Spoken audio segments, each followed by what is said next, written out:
Unlimited group classes में आपका बहुत बहुत स्वागत है। मैं ब्रजेश।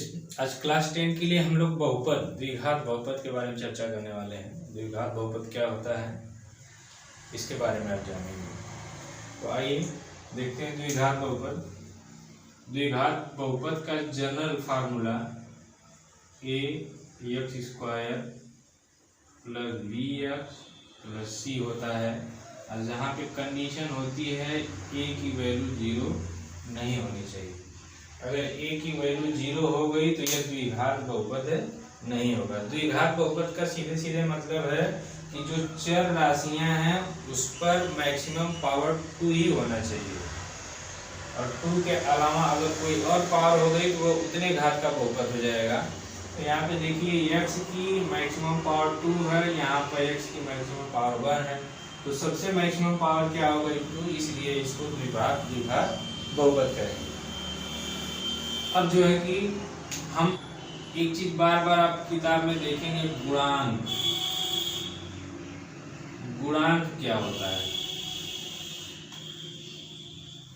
तो यहाँ पे जो चर राशियां हैं, चर का मतलब यक्स जो है, इसमें x² में किस संख्या से गुणा है उसी को गुणांक कहा जाता है।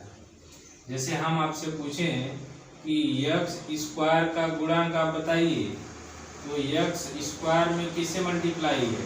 a से, a इसका गुणांक हो गया। अगर हम आपसे पूछें कि x का गुणांक बताइए, तो x वाले के पास जाइए, तो x का किससे गुणा किया गया है? b से किया गया है, तो यह इसका गुणांक कहा जाता है। और जिसमें x नहीं है उसको हम लोग अचर कहते हैं। अचर पद क्या हो गया? c हो गया। तो यह आपको क्लियर हो गया गुणांक क्या होता है। गुणांक सीधे सीधे इसका अर्थ ही निकाल लेंगे, गुणा। जिसका पूछा जाएगा उसी में देखिए कि किससे गुणा है, वही आपका आंसर होगा। जैसे एग्जांपल ले लेते हैं हम लोग, 5x² - 2x + 7। अब इसमें आपसे पूछा जा रहा है कि x² का गुणांक बताइए। x² का गुणांक बताइए। तो सबसे पहले आप x² खोजिए कहाँ है। तो x² यहाँ पे है, और इसमें देखिए किससे मल्टीप्लाई है, किस नंबर से? 5 से मल्टीप्लाई है, तो इसका गुणांक हो जाएगा 5। इसी प्रकार अगर आपसे पूछा जाए x का गुणांक बताइए, कोफिशिएंट, तो देखिए x में किससे मल्टीप्लाई है? साइन लेके देखना है, साइन लेके, तो यहाँ पे कितना हो जाएगा? -2। गुणांक के बाद हम चर्चा करेंगे अब जो है कि शून्यक क्या होते हैं। जैसे सपोज करिए कि आप ax² + bx + c, ये जनरल इक्वेशन है द्विघात समीकरण का, द्विघात बहुपद का।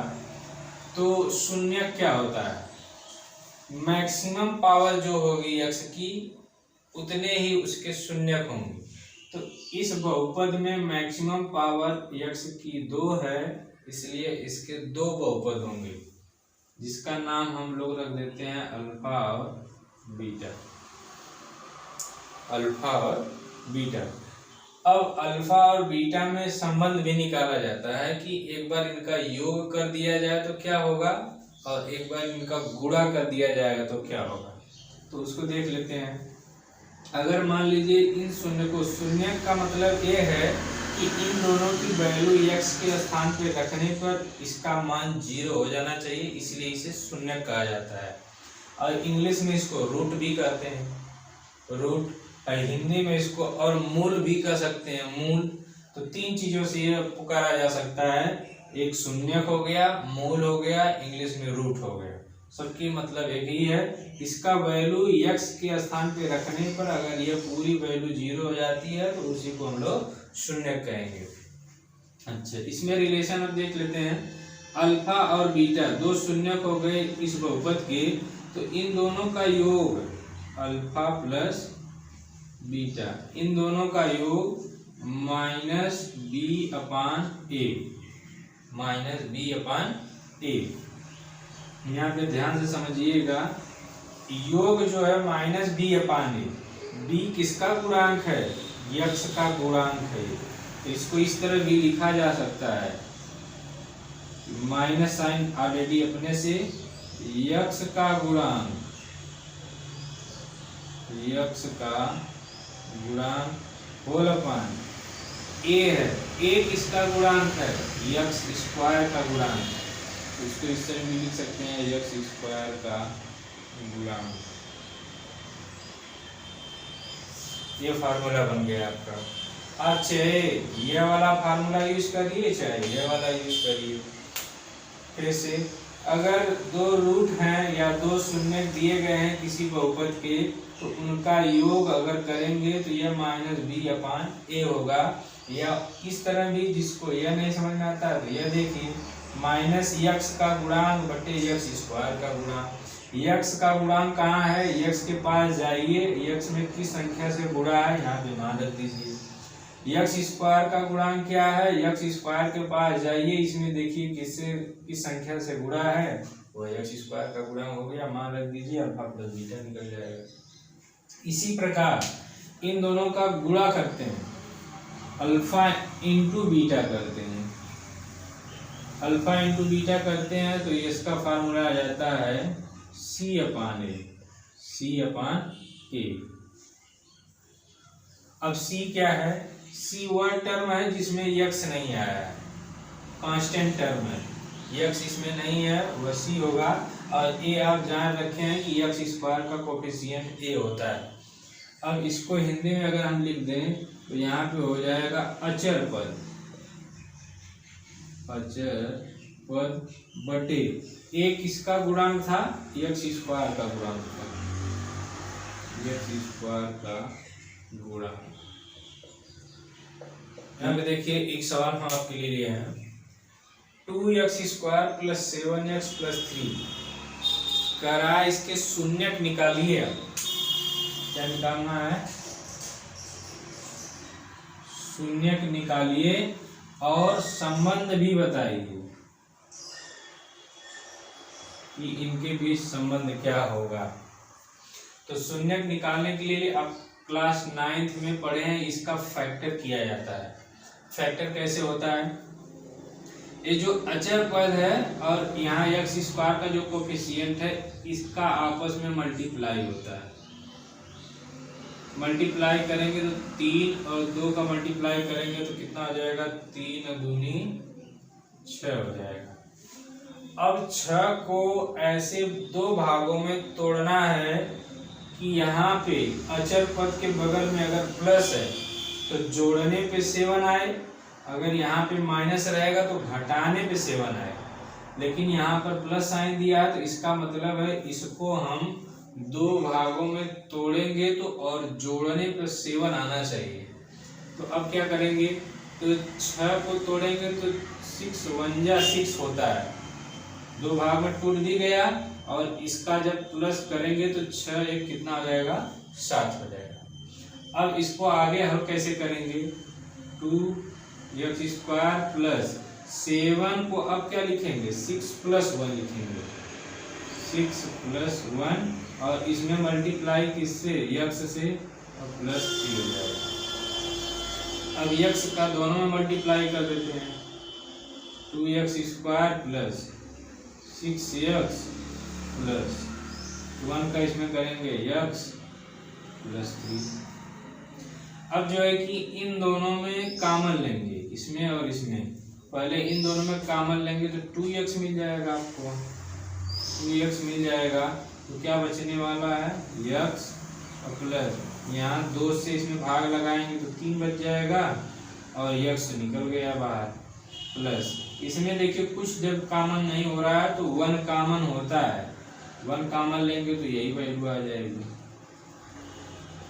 एक चीज का विशेष ध्यान रखेंगे आप कि इन दोनों ब्रैकेटों में सेम चीज बचना चाहिए, जितना यहाँ होना चाहिए उतना यहाँ, नहीं तो सवाल आपका गलत बना जाएगा। अब देखिए इसमें और इसमें यह दोनों सेम दिख रहा है तो कॉमन कर लेंगे, x प्लस 3 और यह वाला एक साथ में ले लेंगे, 2x प्लस 1। अब अलग अलग जीरो कर देंगे इसको, एक बार इतना बराबर जीरो, एक बार इतना बराबर। तो यह हो जाएगा x plus 3 equal to 0। x को 3 को इधर पक्षांतर करेंगे तो x बराबर कितना आ जाएगा, -3। और जब इसको 0 करेंगे तो ये हो जाएगा 2x प्लस 1 बराबर 0। 1 इधर जाएगा, 2x is equal to -1 and x is equal to -1/2 हो जाएगा। ये आपके दो शून्यक आ गए, पहला मान हमने निकाल लिया है, शून्यक निकल गए। अब हमको क्या करना है, संबंध बताना है। जो शून्यक हैं दोनों निकले हैं, इनके बीच क्या बताना है, संबंध बताना है। संबंध कैसे बताएंगे, संबंध बताने के लिए अभी हम आपको बताए थे अल्फा प्लस बीटा, दो शून्यक हो गए, एक अल्फा एक बीटा।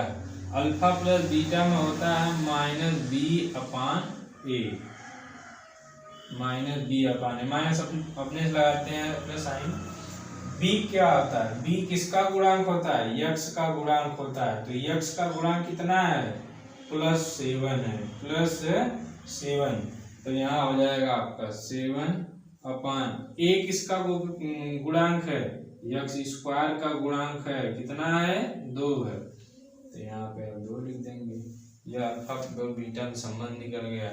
और इसी प्रकार अल्फा इंटू बीटा निकालेंगे, इसका फार्मूला होता है c/a।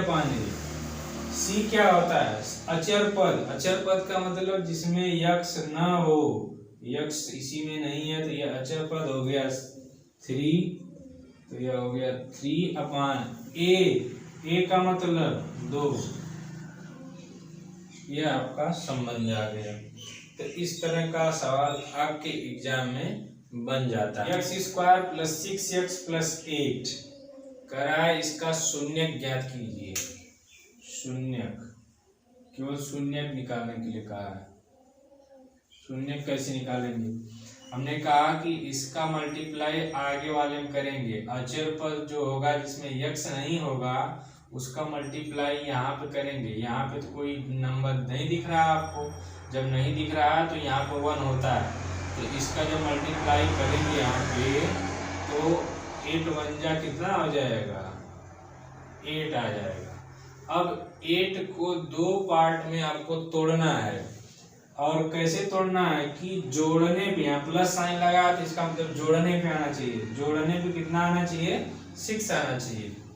तो देखिए कैसे तोड़ेंगे इसको, 4 और 2 गुणा करने पर 8 आना चाहिए और जोड़ने पर 6 आना चाहिए।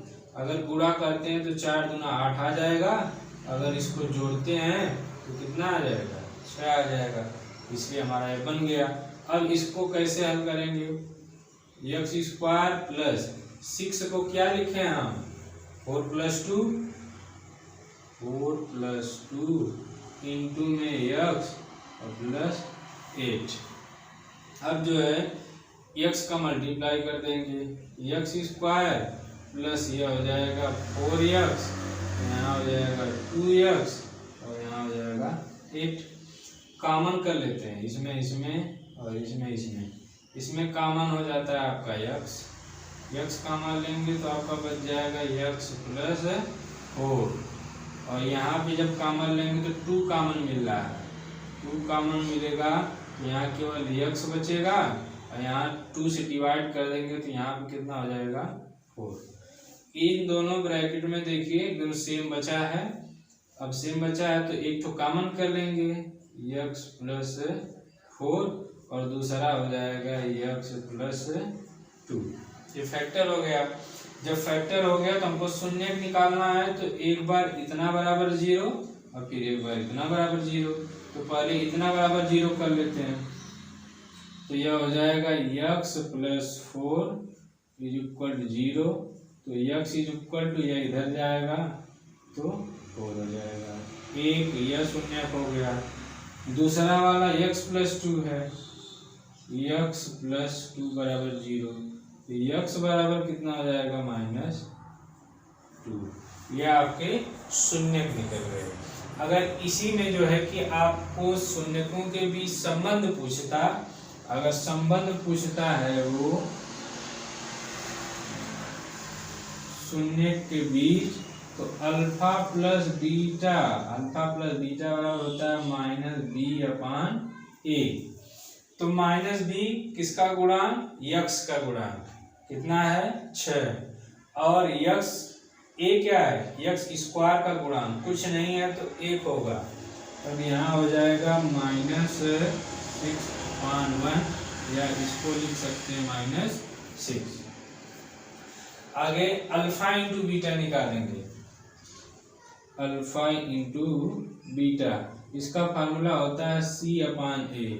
C का मतलब अचर पद, अचर पद का मतलब जिसमें यक्स टर्म नहीं है, यक्स नहीं आया होगा। तो यक्स इसमें किसमें नहीं आया है? 8 में, यहाँ 8 लिख देंगे अपान ए जो है यक्स स्क्वायर का कोफिशिएंट होता है, यहाँ पे कुछ नहीं है तो 1 लिख देंगे, और डिवाइड इसको कर लेंगे तो कितना आ जाएगा?